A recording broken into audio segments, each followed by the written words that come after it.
Right, welcome back to the channel, guys. Today we have some pull. We're in for pull. I'm doing some mobility first because, like I said in the last video, I've been super tight, specifically my legs, but I'm going to start doing full mobility warm-ups starting from today. Today's going to be a bit of a shorter mobility warm-up, but I'm still going to get some done. And then I'm also going to dedicate myself 3 mobility sessions per week because, I'm going to dedicate myself 1 session per week for now and progress up to 3 sessions per week. But for now, 3's the goal, 1's the goal. So we're just going to warm up mobility-wise, going to get a few bits and bobs done, and then we're going to do some pulls. So I'll meet you guys in the gym. Let's do it. So we're starting off today's session with bent over rows. Now, I don't normally start with bent over rows, but I've decided to start with them this time around, mainly because I really want to focus on mid-back as much as I can as well, squeezing it back. And instead of doing lat pull downs today, I'm going to be doing pull-ups. And I just feel like doing a bent over row really primes and warms up my back for going into pull-ups, so I can feel the pull-ups a lot more. So that's my reasoning behind doing a bent over row before a pull-up or lat pull down variation. It's just because it really primes the back and I can feel myself utilizing my back muscles better when I go into pull-ups then. So if you haven't done it before, give it a go. Do bent over rows before you do your lat pull downs, because 9 times out of 10, I guaranteed everybody would do lat pull down first as their main back exercise. So if you haven't done it before, give it a go. Right, let's see how this moves.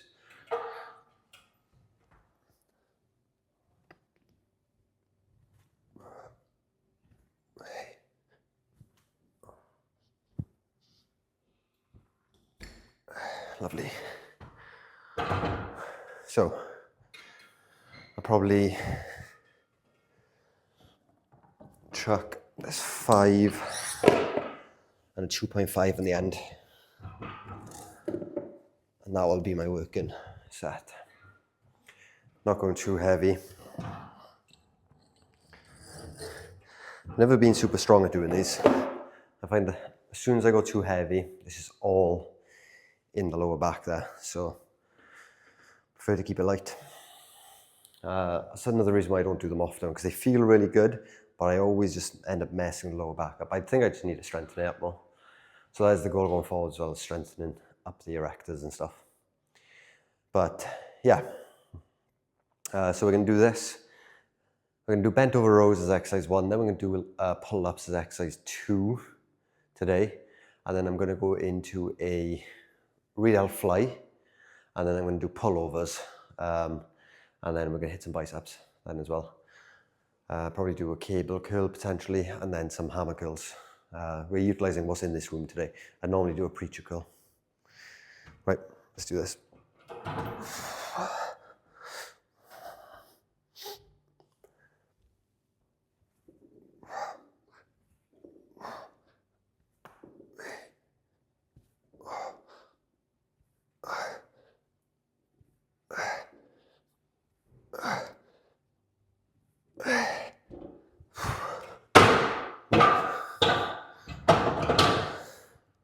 Hit the edge there, didn't mean to.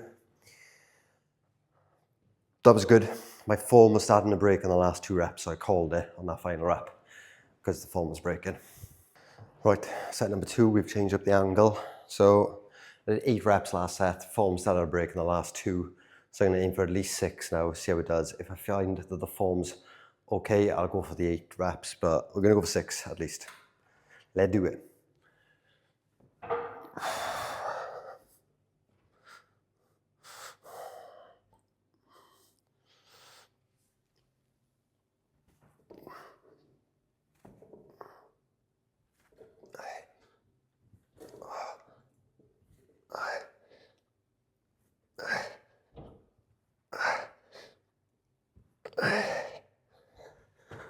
Phew.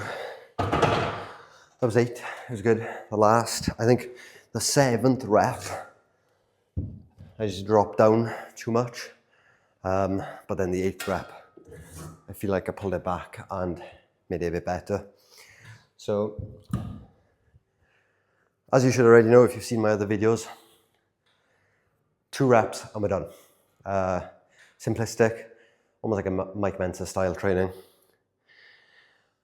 Not 2 reps, sorry, 2 sets. I think 2 sets is more than enough to achieve a good physique and to get in the shape you want to. Now, if you're a bodybuilder trying to jump on stage, or you're taking performance enhancing drugs, that might vary. But for the average person to get from where I currently am to where I was, is very doable for me doing 2 sets, close to or to failure, 4 or 5 times a week. I'll get there. So yeah, if you're someone that goes to the gym and you do 4 or 5 sets in the gym of bench press, lat pull downs, wherever it is you do, quite often not, you're probably overtraining. If you find you're not making progress, a lot of people think they're not making progress because they're undertraining. Reality of it is, you're probably not making progress because you're overtraining or you're undereating. One of the two, both of them work really well together. So if you are undereating and you're overtraining, you're just ruining your body, not recovering properly. So fix them both and maybe take a step back in the gym and start just doing 2 sets to failure or close to failure. See how that feels compared to 4 sets. Guaranteed you make better progress. Give it a go. Okay, next up we've got pull-ups. I'm going to do this grip here, okay?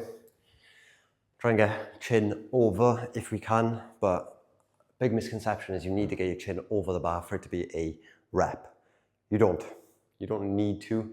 It's very dependent on how you're training. If you're training for bodybuilding, realistically just completing the full range of motion rep is counted as a rep. And chin over the bar is not a full range of motion. It's more than a full range of motion. It's a strict, like a military style rep, where it's not a proper full rep. Don't get me wrong, I approve of it more. However, if I, for example, get 5 reps now and I feel I can get 2 more reps, but my chin's going to be just under, however, my chest is still hitting the same height, that's a win, you know? Keeping your chest nice and high is the biggest part of a lat pull down. It's the chest that wants to be high. If you're getting over the bar with your chin, but then you're like this, or let me show you, you're like this, then you're just not really engaging the back properly. You want to be chest nice and high and thinking about driving the chest through the ceiling rather than getting your head and chin above the bar. That's the most important part of a pull-up.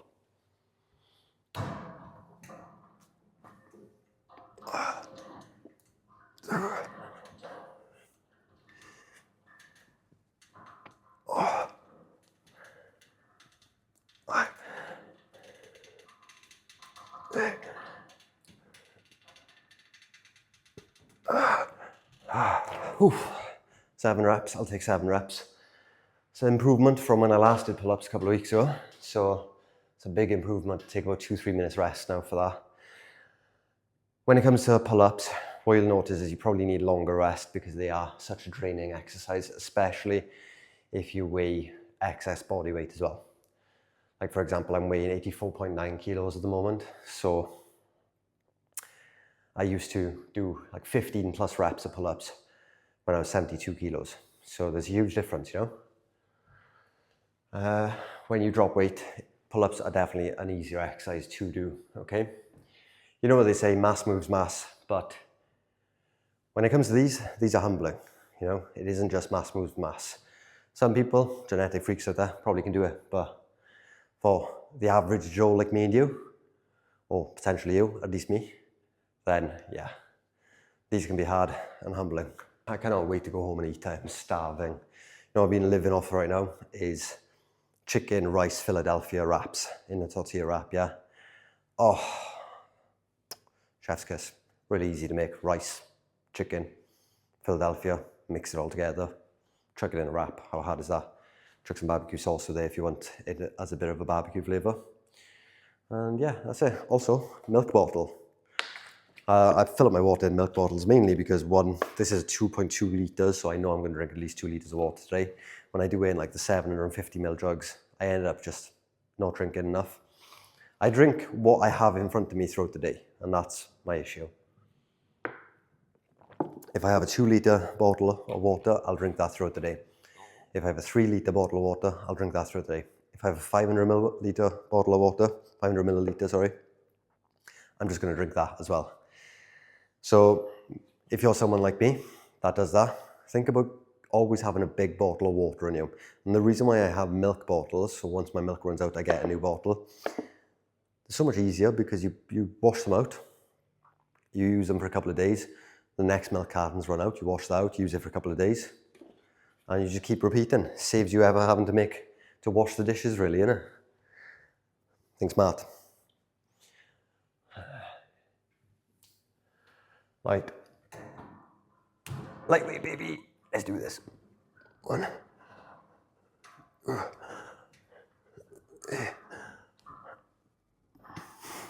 Oh.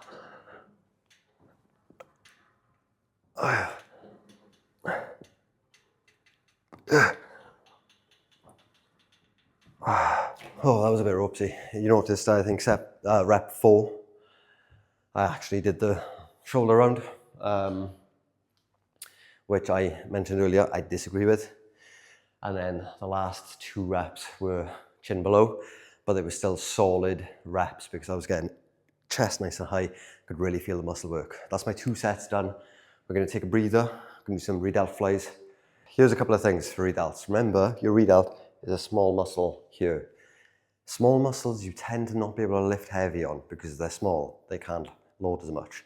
So don't be afraid to keep it nice and light. I'm on the 2nd pin on these, okay? And I will find this hard. Another thing as well is a lot of people, what they'll do is they'll do the fly and they'll come back like this. You're trying to hit the rear delts. So why are you doing that? Because that's going to hit the traps and the upper back more. What you want to do is, the best way I see it is, picture there's a wall either side of you and you're trying to reach that wall. If you're a bit of a fighter, picture your 2 worst enemies either side and you're trying to punch them like that, okay? That's the way you want to think of it. So I'm going to grab this way, this way. That didn't sound good today, this way. And then we're going to start and I'm going to come out to the side, okay? I'm not coming back like this.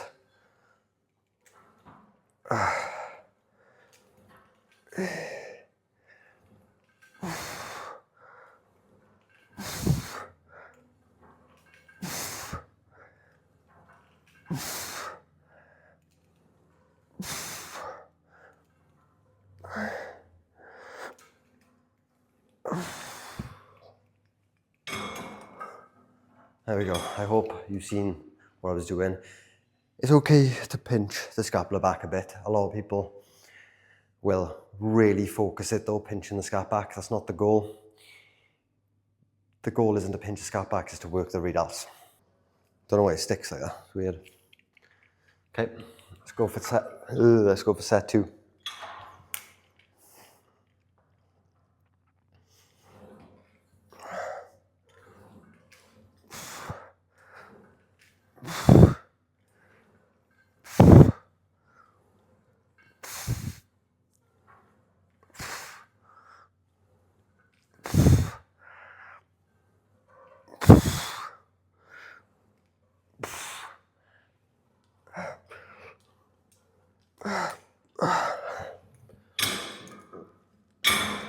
Little pulses like that, a little burnout.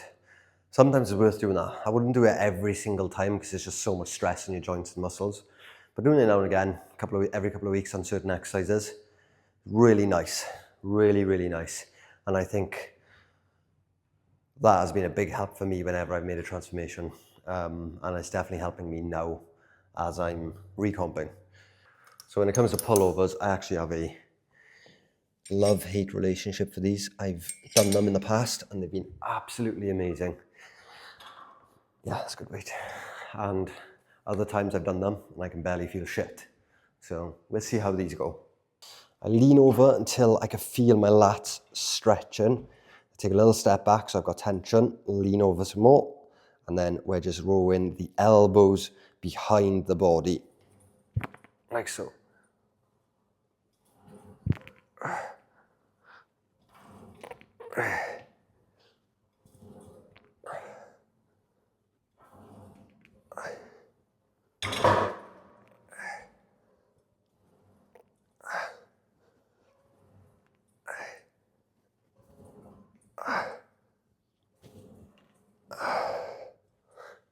That's good.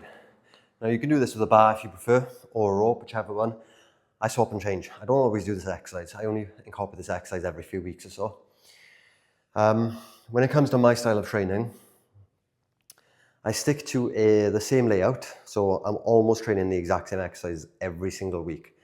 But every couple of weeks or so, I'll trickle in a different type of exercise, like this, in with the mix, just to keep it fresh for one, so it's not so boring, because that's what I find with weightlifting, bodybuilding style, stuff like that, very boring, and a lot of people can't sustain it because they realize, shit, I'm actually bored as shit. So I trickle in different exercises, and I like to change variations of exercises as well. So, for example, every Monday, it's normally an upper body day, and I always start with an incline press. But what incline press I do is different week to week. Some weeks it'll be a Smith machine incline press, other weeks it'll be a dumbbell, or it'll be a barbell, or it'll be a machine one. I change up depending on how I'm feeling. I do try to stick to the same thing for a few weeks, and then swap it up just so I can see a linear path a bit. But overall, it's not a huge deal.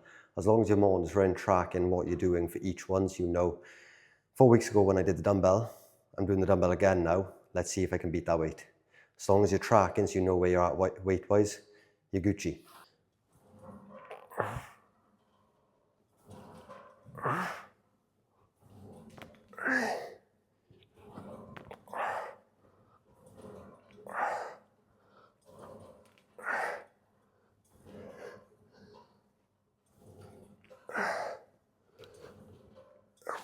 Right, feeling. Couldn't do any more there, even if I tried cable curls.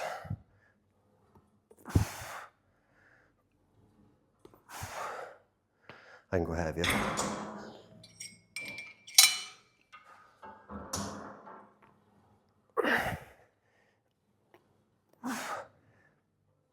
Maybe that's a bit heavy.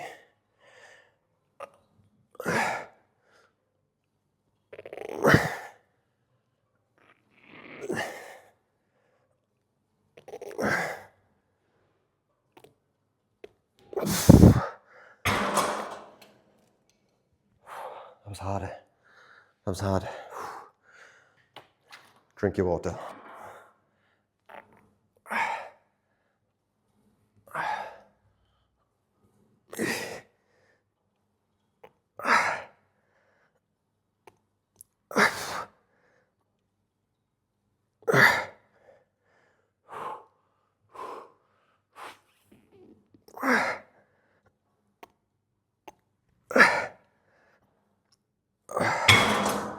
There we go.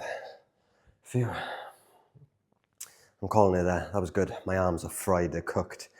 I won't be able to hold for the hammer curls. So, which is fine because the last couple of weeks I've done hammer curls quite a lot. And I don't tend to chuck them in every week. It's mostly curls. So that was a good session. So I'm going to do a quick functional movement now. And then some cardio, call it a day. So for anyone wondering what my functional movement is today, it's going to be a windmill. So what it is, basically I'm going to get in a squat stance, okay, squatted windmills. Let me do it without the weight first to show you. I'm going to squat down with one arm and reach with the other arm. I'm going to stand up, I'm going to squat and reach like that, okay? I'm going to try and do it with the kettlebell, so I'm going to do one arm at a time for a few reps and then switch to the other arm. So it's going to be like this. So we're going to go like this. We're going to reach. You don't have to reach after like I showed you. You can reach before. And then we're going to squat and reach down. Okay.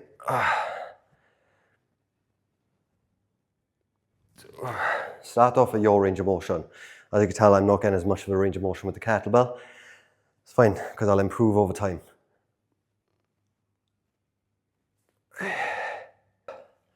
So, that is it. This is a very good movement for spinal rotation, shoulder health, hip health, ankle health. Whole body exercise, really, really good.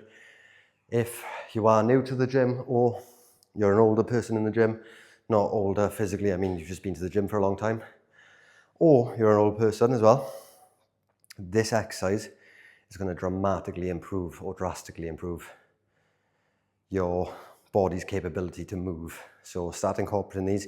If you've never done them before, highly recommend just practicing body weight first. There's different ways you can do this exercise.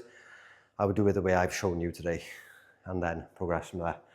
But that is it. So I'm not going to do a physique progress track. We did one in the last episode, so if you haven't seen it, go back to the last episode. I'm only going to do physique progress track once a week, okay? When I weigh in, hopefully, it'll be. So yeah, that was my pull session. I hope you motherfuckers enjoyed. And I will see you, hopefully, for upper body on Monday. If I do train legs tomorrow, I'll record it, but it looks like it's going to be a bunch of mobility and functional stuff tomorrow. So, see ya.